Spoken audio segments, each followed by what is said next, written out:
If you look outside, you see it. The array of natives, sun beating down gently, kissing each one's crown.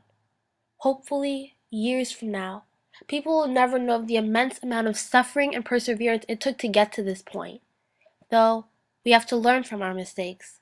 So perhaps the right thing to say is, hopefully, years from now, people will never repeat the same mistakes of history. Though the only way to prevent that from happening is to teach them and help them to learn. Paradigms are very hard to change, and in the early 1900s the white race was dominant over the black race. To get somebody to change a paradigm is a hard task and takes a lot of courage. Paradigm breaking is life changing. So is it the same thing? To change a life is monumentous, and to change a life by changing a paradigm is even more monumental. It was a way of life when white kids went to one school and colored kids went to another. However, this is no longer the case, thankfully. Integration as a whole is a very broad subject. Integration in schools, no. Integration in the public school system, that is narrow. Palm Beach County in South Florida became the fourth county in Florida to integrate schools. Of course, riots broke out, students were threatened, some even had their eyes gassed, but that never stopped the kids from doing what was right. You see, because when you're living life, you have to live it. When you're high in the sky, when everything's fine, you have nothing to lose, only time.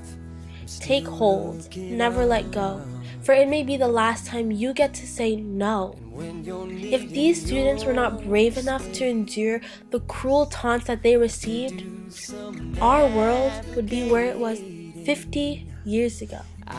Coloreds at one school, whites at another.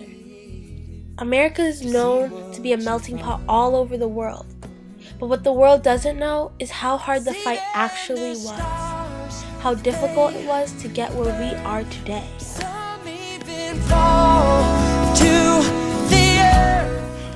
Teresa Kanu, an English professor at Dreyfus School of the Arts, was one of the students who helped to integrate Lake Worth High School in Lake Worth, Florida. On September 11, 1961, at 9:30 a.m., Teresa Kanu and Johnny Green were the first blacks to enroll in a white school in Palm Beach County.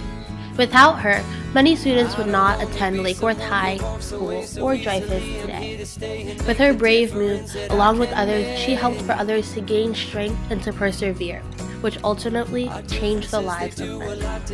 At the 50th anniversary commemoration of the Brown v. Board of Education Supreme Court decision in 2004, Bill Cosby quoted Kenneth Clark in saying, "We need to strengthen ourselves. We have to have that black dog."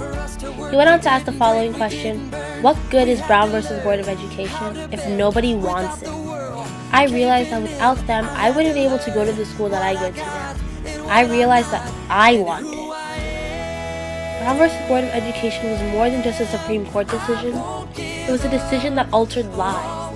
I always wondered if the people who fought thought that they were making a difference, that if they didn't go through with integrating schools, that the future would never be integrated. That got me to thinking, and I understand now. It wasn't a matter of, do I have to do this? It was a matter of, I do have to do this. It's the right thing. That made me realize that life truly is bigger than us. Norman Vincent Peale once said, the more you lose yourself in something bigger than yourself, the more energy you will have. It's a quote that I find to be very true. If I was to only think of myself, how would I contribute to the world around me? The world wasn't made just for me. It was made for every individual soul. We were put on this earth to help one another. With every step we take, it should be a move for the better. As Douglas Adams said, I may not have gone where I intended to go, but I think I have ended up where I needed to be.